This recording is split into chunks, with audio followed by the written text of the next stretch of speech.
മറ്റ് ആരാധനകളിൽ നിന്ന് നോമ്പ് വ്യത്യസ്തമാകുന്നത് അതിൻ്റെ രഹസ്യ സ്വഭാവമാണ്. ഞാനും എൻ്റെ നാഥനും മാത്രം അറിയുന്ന ഒരു കർമ്മം.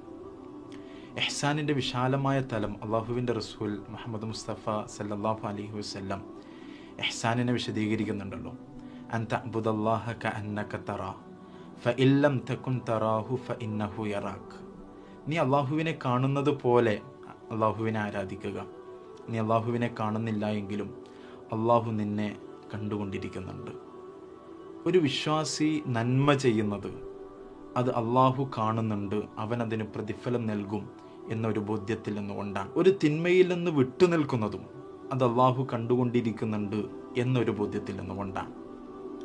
അബൂബക്കർ സിദ്ദീഖ് റളിയല്ലാഹു അൻഹുവിൻ്റെ അവസാന കാലഘട്ടത്തിൽ അടുത്ത ഖലീഫയെക്കുറിച്ച് ചൂടേറിയ ചർച്ച മദീനയിൽ നടന്നുകൊണ്ടിരിക്കുന്ന സന്ദർഭം അബൂബക്കർ റളിയല്ലാഹു അൻഹു ഉസ്മാൻ റളിയല്ലാഹു അൻഹുവിനോട് ഉമർ ബിൻ ഖത്താബ് റളിയല്ലാഹു അൻഹുവിനെ കുറിച്ച് ചോദിക്കുന്നുണ്ട്. ഉസ്മാൻ റളിയല്ലാഹു അൻഹു പറയുന്ന മറുപടി, അല്ലാഹുമ്മ ഇൽമി ബിഹി അന്ന സരീറതഹു ഖൈറും മിൻ അലാനിയതിഹി. അള്ളാഹു ആണ് എൻ്റെ അറിവിൽ അദ്ദേഹത്തിൻ്റെ രഹസ്യ ജീവിതം പരസ്യ ജീവിതത്തേക്കാൾ വളരെ മനോഹരമാണ്.